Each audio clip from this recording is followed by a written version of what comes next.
नमस्कार, ABP news देख रहे हैं आप। मैं हूं आपके साथ सोनल। देखिए, देश के लिए आज अहम दिन है। चांद के दक्षिण पोल पर चंद्रयान की इतिहास रचने के बाद अब इसरो का आदित्य L1 आज सूर्य की ओर उड़ान भरेगा। इसरो का सूर्य मिशन आदित्य L1 सुबह करीब 11:50 पर लॉन्च किया जाएगा। लॉन्चिंग की सभी तैयारियां पूरी हो चुकी है। आदित्य L1 सूरज से निकलते वाली गर्मी और गर्म हवाओं की स्टडी करेगा और यही नहीं, सौर हवाओं के तापमान का अध्ययन भी करेगा। सौर तूफानों के आने की वजह, सौर लहरों और उनका धरती के वायुमंडल पर क्या असर होता है, इसकी स्टडी करेगा। बेहद खास कैमरे से लैस आदित्य L1 हर दिन धरती पर तस्वीरें भेजेगा। तो ये बड़ी अपडेट, देश के लिए आज एक अहम दिन है। चांद के दक्षिण पोल पर चंद्रयान के इतिहास रचने के बाद अब इसरो का आदित्य L1 आज सूर्य की ओर उड़ान भरेगा। ये बड़ी अपडेट आपको बता रहे हैं। सुबह 11:50 पर ये लॉन्च किया जाएगा।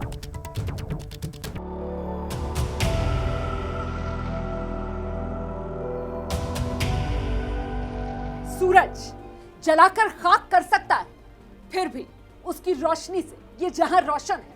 सूरज सबसे दूर है, फिर भी उस पर आने वाले तूफान का रहस्य जानना जरूरी है, क्योंकि सूरज पर होने वाली हर हलचल का हम पर सीधा असर पड़ सकता है।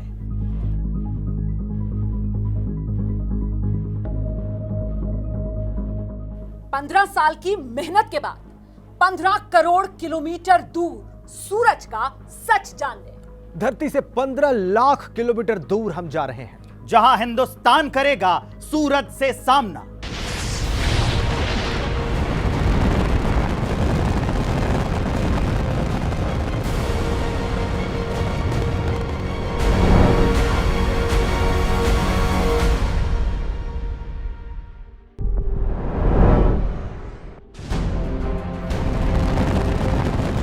आदित्य L1 में आदित्य का अर्थ होता है सूर्य और L1 वो लैग्रेंज पॉइंट है जहां इस सूर्ययान को भेजा जाना है।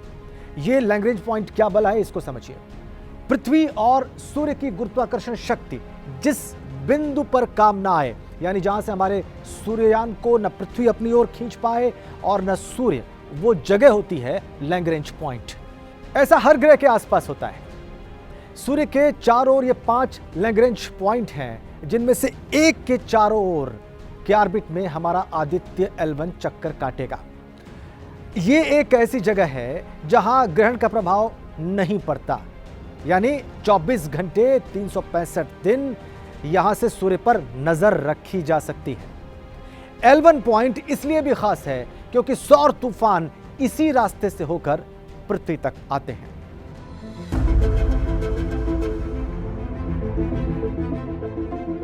सूरज तक पहुंचने के लिए आदित्य L1 को जिस रॉकेट से भेजा जाना है, हम उसी के पास इस वक्त वर्चुअली मौजूद हैं। चंद्रयान यहां से करीब 3,40,000 किलोमीटर आसमान में गया था, जबकि आदित्य L1 को 15 लाख किलोमीटर का सफर तय करना है। मतलब हुआ 4 गुना से ज्यादा। इसीलिए आपके लिए ये जानना बेहद जरूरी कि ये रॉकेट किस तरह हमारे सूर्ययान को मंजिल तक पहुंचाएगा।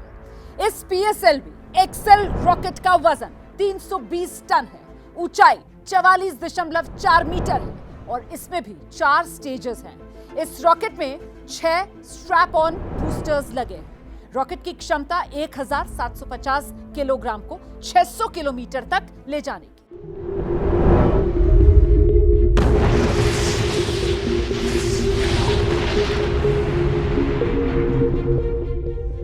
सबसे पहले S139 सॉलिड रॉकेट इंजन शुरू होंगे, साथ में स्ट्रैप ऑन बूस्टर चालू हो जाएंगे।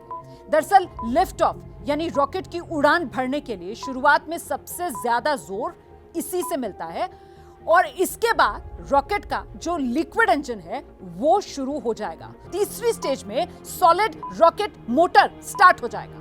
यह भी पृथ्वी के वायुमंडल से निकलने के बाद थ्रस्ट प्रदान करेगा और फिर आखिर में बारी आएगी तीसरी स्टेज के बाद वो चौथी स्टेज की, जिसमें 2 लिक्विड इंजन स्टार्ट होंगे और सूर्ययान यानी आदित्य L1 को पृथ्वी की निचली कक्षा में पहुंचा देंगे।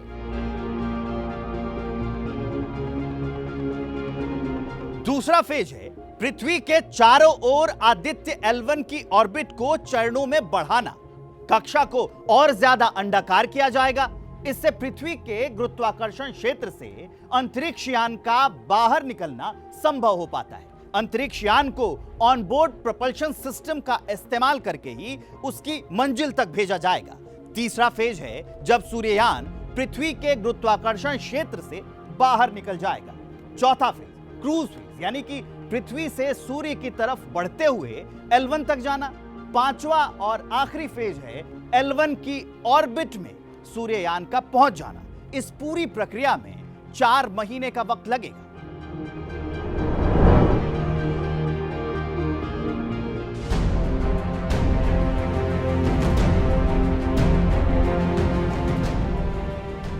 इस मिशन का मकसद सूरज की ताकत का पता लगाना है और इसके लिए सूर्य की हर लेयर की स्टडी की जाएगी। सूरज के आसपास जो सौर तूफान आते हैं वो अंतरिक्ष में मौजूद हमारे सैटेलाइट कम्युनिकेशन को नुकसान पहुंचा सकते हैं और इससे धरती पर कम्युनिकेशन सिस्टम पूरी तरह से चौपट हो सकता है। यानी मोबाइल पर बात करना, टेलीविजन, जीपीएस, हवाई सेवाएं, पावर सप्लाई, सब पर असर पड़ सकता है। इसलिए हमारी कोशिश सौर तूफानों की स्टडी करना है ताकि हम समय से पहले इस तूफान के नुकसान के लिए दुनिया को आगाह कर सकें। पिछले साल फरवरी 2022 में स्पेसएक्स के स्टारलिंक प्रोजेक्ट के तहत 49 सैटेलाइट्स को एक साथ अंतरिक्ष में भेजा गया, लेकिन कुछ वक्त बाद ही सोलर स्टॉर्म की वजह से 40 सैटेलाइट्स में खराबी आ गई, जिससे करोड़ों का नुकसान हुआ। अगर भविष्य में कभी सूर्य का तापमान बढ़ जाए तो देखिए इस पर काबू तो नहीं पाया जा सकेगा, लेकिन इसकी स्टडी करने पर पहले ही सचेत तो हुआ जा सकता है। इसीलिए आदित्य L1 जैसे मिशन सिर्फ हिंदुस्तान के लिए नहीं बल्कि मानवता के लिए कारगर होंगे, क्योंकि जब कोई इंस्ट्रूमेंट पहले से सूर्य के नजदीक काम कर रहा होगा तो वो हमें खतरनाक रेडिएशन और तरंगों के लिए चेतावनी भेज सकता है।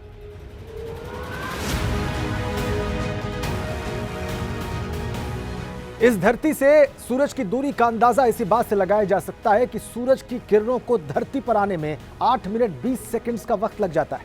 यानी 8 मिनट बाद हमें सूर्य की किरण मिलती है और वो भी इतनी तेज। अब जरा सोचिए, हमारा सूर्ययान सूरज के करीब जा रहा है।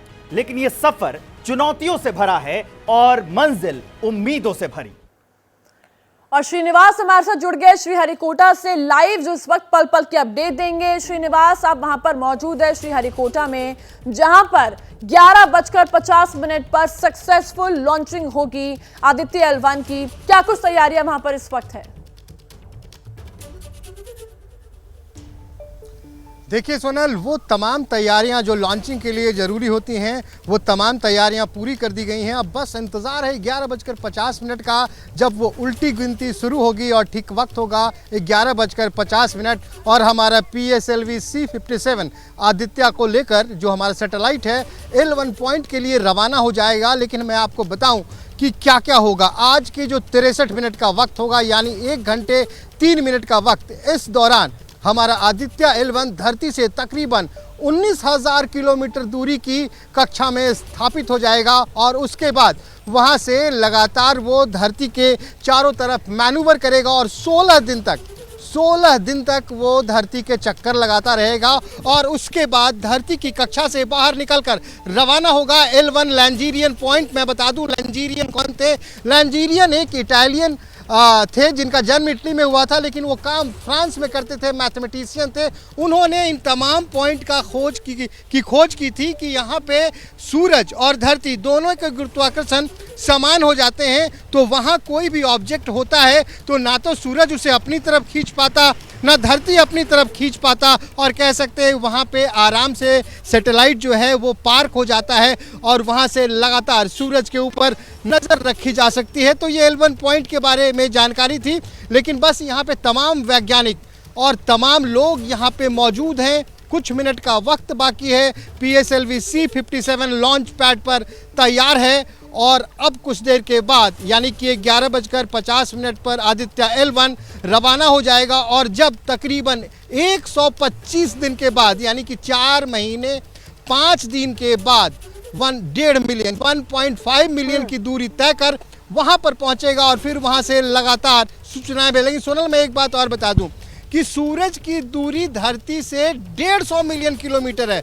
यानी कि 15 करोड़, और आदित्य L1 1.5 मिलियन किलोमीटर जा रहा है, यानी कि यहाँ से सूरज की सिर्फ 1 किलोमीटर की दूरी हम तय कर रहे हैं। और मैं बता दूं कि वहाँ पे तापमान पूरे भारत के लिए, क्योंकि चंद्रयान 3 की सफल लॉन्चिंग के बाद और अब आज आदित्य L1 की लॉन्चिंग लगातार पूरे देश की निगाहें सिर्फ और सिर्फ इस मिशन पर टिकी हुई है।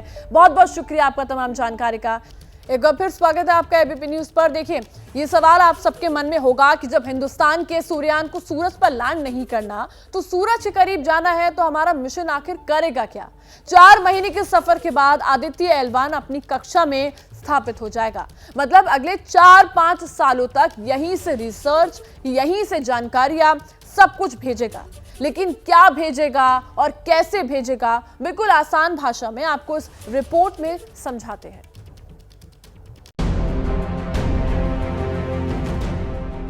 हम इस वक्त इसरो के उसी सतीश धवन स्पेस सेंटर में खड़े हैं जहां हिंदुस्तान के सूर्ययान आदित्य L1 को रॉकेट में फिट किया गया है।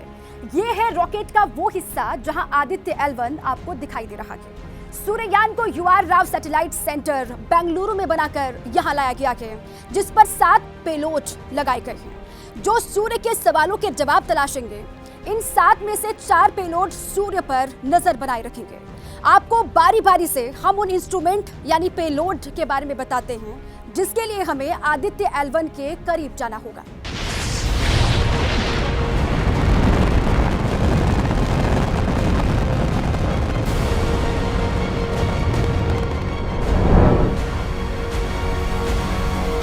अब यहां से आपको दिखाते हैं हमारे सूर्ययान का हर वो हिस्सा जो बारी बारी से सूर्य के रहस्य पर वार करने वाला है। इन पेलोड का मकसद ये जानना है कि सूरज पर तूफान आने की वजह क्या है और धरती के वायुमंडल पर उसका असर कैसे पड़ता है। ये पहेली अगर सुलझी तो हमारे सौर मंडल से जुड़े सवालों के साथ साथ जिन सैटेलाइट से हमारी जिंदगी में इंटरनेट, टीवी, GPS जैसी चीजें चल रही हैं, उन पर होने वाले तूफानी खतरों से बचा जा सकेगा।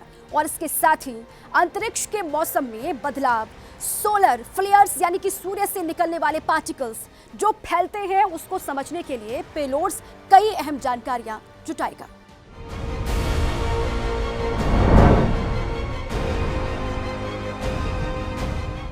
सूर्ययान के ठीक ऊपर सबसे प्रमुख पेलोड लगा है VELC visible emission line coronagraph. सूरज के सबसे बाहरी परत जिसे कोरोना कहते हैं और कोरोनल मास इजेक्शन यानी सूरज की बाहरी परत पर जो विस्फोट होते हैं उसकी स्टडी करेगा। VELC, अब इसका हमसे सीधा वास्ता क्या है वो समझिए। हमारा सारा कम्युनिकेशन सिस्टम सैटेलाइट पर निर्भर है। सूरज पर जो तूफान आते हैं वो सौरमंडल में कभी कभी भारी नुकसान पहुंचा सकते हैं और इनकी सुरक्षा को लेकर सतर्क रहने की जरूरत है ताकि तूफान के कारण GPS signal, radio, television, internet पर बुरा प्रभाव न पड़े। हमारा सूर्ययान सूरज पर न सिर्फ नजर रखेगा बल्कि इस पेलोड के जरिए पहले चेतावनी देने में सक्षम हो पाएगा ताकि स्पेस एजेंसियां और सरकारों को अपने इंस्ट्रूमेंट को बचाने का मौका मिल सके। दूसरा पेलोड है sweet solar ultraviolet imaging telescope. इसका काम है सूर्य के अल्ट्रावायलेट एमिशन की स्टडी करना। यह एक स्पेस टेलीस्कोप है जो सूर्य की फुल डिस्क इमेज देगा, मतलब सूर्य के वातावरण यानी कोरोना की HD इमेज देगा, जो पहले कभी संभव नहीं हो पाया। इस स्पेस टेलीस्कोप की मदद से स्किन कैंसर के खिलाफ खतरनाक UV रेडिएशन को मापने में मदद मिलेगी।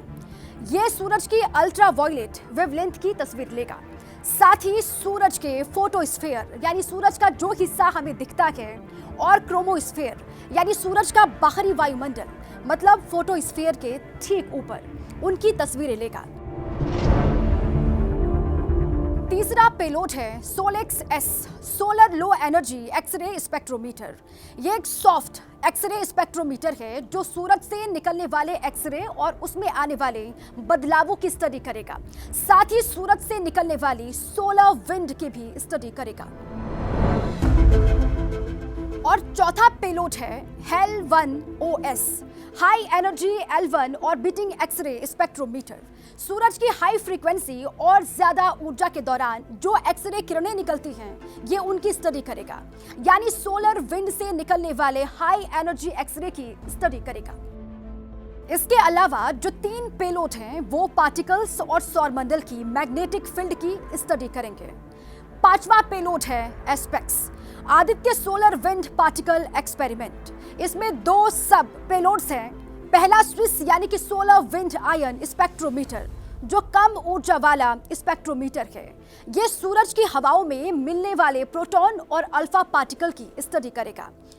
दूसरा स्टेप्स यानी super thermal and energetic particle spectrometer, ये सौर हवाओं में आने वाले ज्यादा ऊर्जा वाले आयंस की स्टडी करेगा।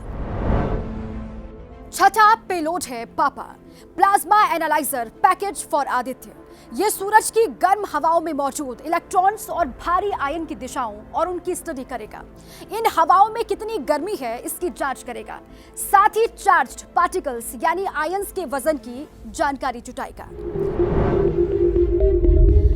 7वां और आखिरी पेलोड है magnetometer, advanced tri axial high resolution digital magnetometer.